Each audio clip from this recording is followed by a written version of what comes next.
Assalamualaikum warahmatullahi wabarakatuh. Perkenalkan, nama saya Leni Nur Oktavia dengan NIM 3118131 dengan formasi 4C. Di sini saya akan menjelaskan analisis pemanis bahan pangan untuk memenuhi salah satu mata kuliah, tugas mata kuliah analisis kimia bahan makanan dengan dosen pengampu Bapak Ruswanto. Yang pertama yaitu definisi pemanis. Pemanis adalah bahan tambahan pangan yang dapat menciptakan rasa manis.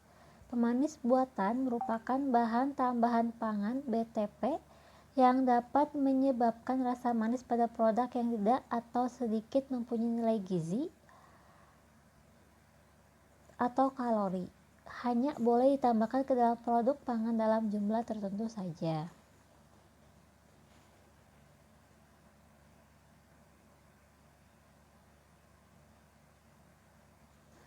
Untuk jenisnya, jenis pemanis pada bahan tambahan pangan ini ada dua, berdasarkan dari sumber pemanisnya yaitu alam dan buatan. Untuk yang alam itu berasal dari tanaman. Nah, tanaman penghasil pemanis utamanya yaitu tebu atau Saccharum ovinacarum dan beet atau beta vulgaris L. Nah, di dua tanaman ini tuh menghasilkan zat pemanis yang dikenal dengan gula alam atau sukrosa. Beberapa bahan pemanis alam yang sering digunakan yaitu sukrosa, D-glukosa, gliserol, laktosa, D-fruktosa, glisin, maltosa, sorbitol, galaktosa, dan manitol. Untuk jenis pemanis buatan atau sintesis, pemanis sintesis merupakan bahan tambahan yang dapat menyebabkan rasa manis pada pangan tetapi tidak memiliki nilai gizi. Beberapa pemanis sintesis yang sudah dikenal dan digunakan ialah sakarin, sorbitol, dulsin, siklamat, aspartam, nitropropoksianilin.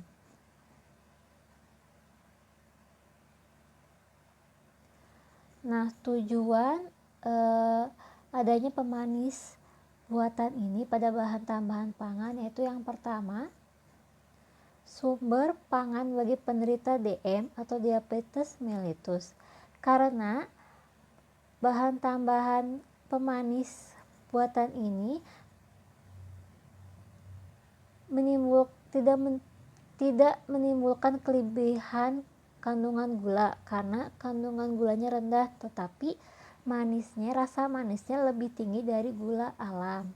Nah, pada tahun 1955 sampai 1966 digunakan campuran siklamat dan sakarin pada pangan dan minuman bagi penderita DM. Nah, yang kedua yaitu kegemukan. Pada penderita kegemukan, memenuhi kebutuhan kalori rendah untuk penderita kegemukan karena dapat mengurangi masukan kalori. Jadi, fungsi dari pemanis tambahan pangan ini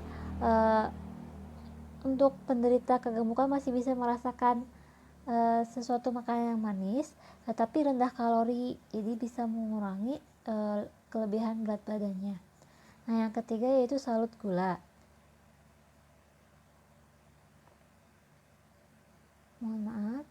Yang ketiga itu salut gula. Nah, sebagai penyalut gula dibuat tablet bersalut untuk menutupi rasa pahit obat atau rasa pahit zat aktif obatnya. Nah, pemanis tambahan ini tuh lebih sering digunakan untuk menyalut obat karena umumnya bersifat higroskopik dan tidak menggumpal. Nah, yang keempat untuk menghindari kerusakan gigi. Nah, pada produk permen lebih sering menggunakan pemanis sintesis karena bahan pemanis mempunyai rasa manis. Bahan utama permen mempunyai rasa manis lebih tinggi dari gula. Nah, yang terakhir itu biaya produksi. penurunan menekan biaya produksi pada industri pangan, minuman, dan rokok. Karena pemanis sintesis harganya relatif lebih rendah dibandingkan gula yang diproduksi dari alam.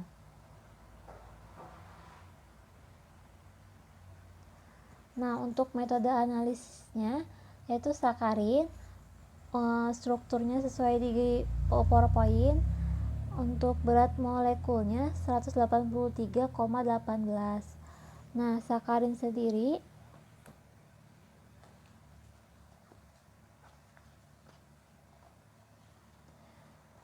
sakarin atau ortobenzoat sulfamida atau C6H4COSO2NH dengan struktur kimia sebagai dalam gambar yang di PowerPoint secara tidak sengaja ditemukan oleh Ramsden dan Fahberg di Universitas Johns Hopkins pada tahun 1879. Selama kajian akademik oksidasi ortotoluensulfonamida, pemanis ini merupakan pemanis yang paling awal ada di pasaran. Nilai konsumsi harian yang diperolehnya itu dalam FAO adalah antara 0 dan 5 mg per kilogram berat badan tiap hari.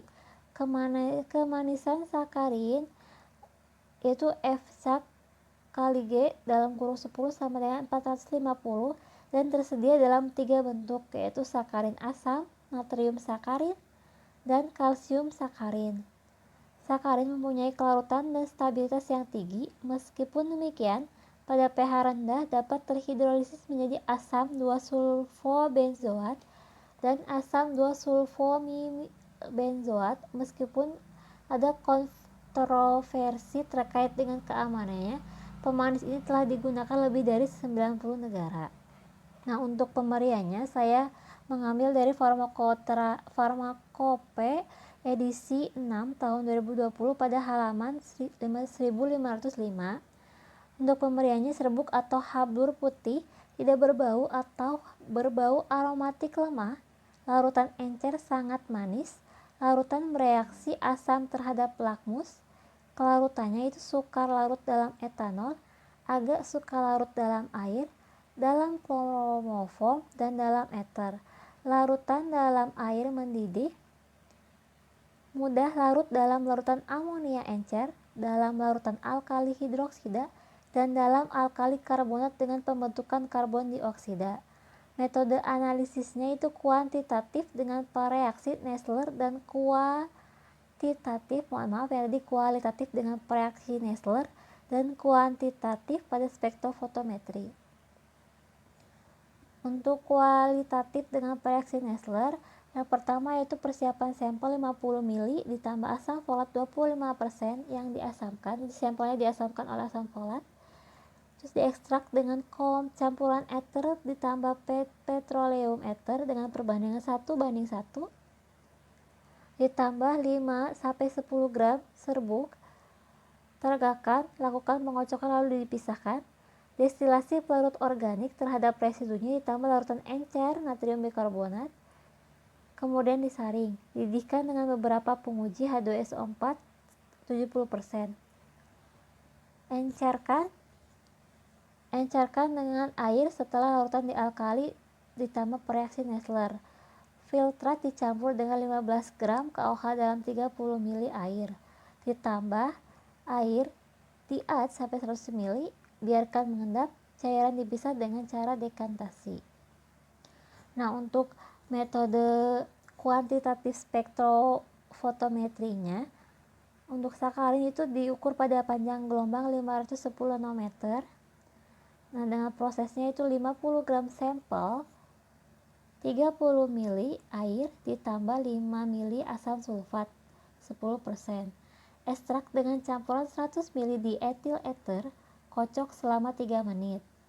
Ekstraksi lapisan atas dengan 2 kali dengan natrium bikarbonat 1%. Asamkan lapisan air dengan HCl 10%, lalu ekstraksi kembali sebanyak 2 kali dengan 30 ml diethyl ether.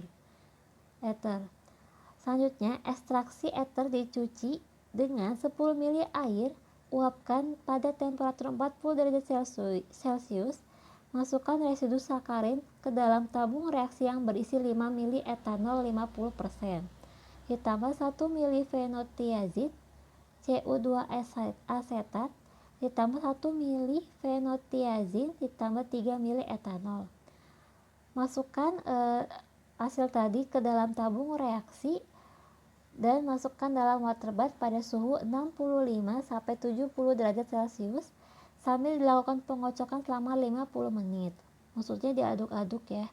Dinginkan dengan temperatur kamar, larutkan sampai ke larutan 50 mili, labu ekstraksi ditambah 2 mili etanol 99%, ditambah 5 mili silin dan dikeringkan dengan natrium anhidris. Pengukuran absorbasinya dengan panjang gelombang 510 nanometer dengan lebar sel 10,0 mm. Larutan standar sarinya itu larutan mengandung sakarin 0,1 sampai 2 mg. Dari kurva standar absorbasi terhadap larutan standar akan didapat kadar analit. Yang kedua yaitu aspartam.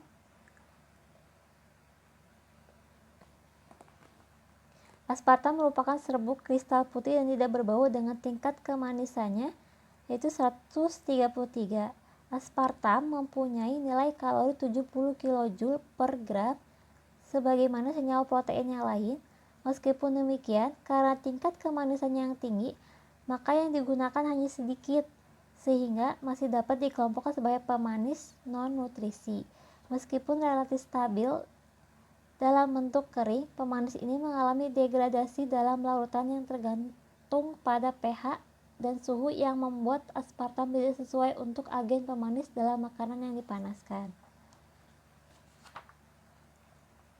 Pada pH di bawah 3, aspartam bersifat tidak stabil dan akan mengalami hidrolisis menghasilkan aspartifenilanin, dan pada pH di atas 6 akan membentuk asam 5-benzil 3,6-diokso 2-pepirazin asetat.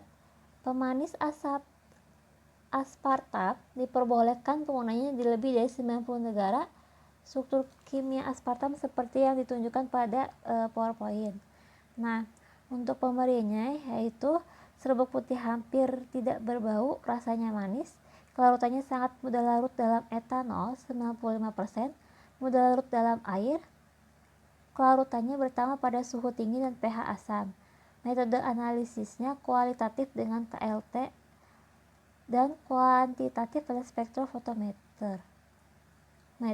Untuk berat molekulnya yaitu 294,301 gram per mol. Nah, pada kualitatif, metode analisis kualitatif dengan KLT yaitu dengan analisis aspartam dalam sampel pangan atau minuman didasarkan pada pemisahan pada KLT karena perbedaan afinitas aspartam dengan zat lain yang berada dalam sediaan terhadap fase diam dan fase geraknya. Harga RF yang didapat dibandingkan dengan RF dari noda pembanding standar. Fase diam untuk penentuan aspartam yaitu dengan silikal gel 60GF254, sedangkan fase geraknya adalah sistem pengembang N-butanol, asam asetat glasial, dan air dengan perbandingan 2:1:1. Untuk menampakkan bercak atau noda dapat digunakan larutan ninhidrin 0,2% dalam air yang dipanaskan selama 30 menit dan larutan brom 1% dalam CCl4. Noda dilihat di bawah lampu UV pada panjang gelombang 254 nanometer. Untuk metode analisis kuantitatif spektrofotometrinya itu dilakukan dengan mula-mula aspartam dilarutkan dengan HCl2N, kemudian panaskan supaya terjadi hidrolisis menghasilkan fenilanin. Analisis kuantitatif memerlukan tahap pemisahan zat aktif dengan zat pengotor lainnya dengan cara ekstraksi. Ekstraksi yang dilakukan adalah ekstraksi cair-cair, yaitu zat yang telah dilarutkan diekstraksi dengan kloroform sebanyak-banyak 2 kali masing-masing 10 menit. Kemudian fase organik dipisahkan dari fase air. Fase air diekstraksi kembali dengan petroleum ether selama 10 menit. pengukuran dilakukan terhadap fase air. Untuk yang terakhir yaitu sorbitol. Sorbitol dengan strukturnya itu sesuai di gambar di PowerPoint dengan memiliki rumus molekulnya yaitu C6H14O6 dengan berat molekulnya 182,17. Di sini saya mengambil dari Farmakope edisi 5 tahun 2014 halaman 1210. Sorbitol dikenal sebagai D-sorbitol, D-glucitol, L-glutol, sorbitol atau sorbol mempunyai berat molekul yang tadi sudah saya sampaikan. Kemanisannya hanya 0,5 kali gula tebu. Sorbitol bersifat larut polar seperti air dan alkohol. Sorbitol secara komersial dibuat dari glukosa dengan hidrogenasi dalam tekanan tinggi maupun reduksi elektrolit. Kristal sorbitol mengandung 0,5 atau 1 molekul H2O, kandungan kalorinya 3,994 K. Kalori setiap garam sama dengan kalori gula tebu, yaitu 3,940 K. 70% dari jumlah sorbitol yang masuk ke dalam tubuh akan diubah menjadi CO2 tanpa menunjukkan adanya kenaikan glukosa dalam darah, sehingga sangat baik untuk penderita diabetes. Selain jenis pemanis buatan sorbitol,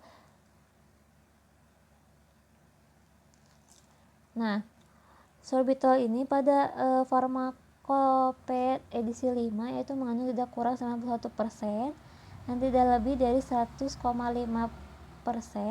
itu terhadap zat anhidrat, dapat mengandung jumlah kecil alkohol polihidrik lain.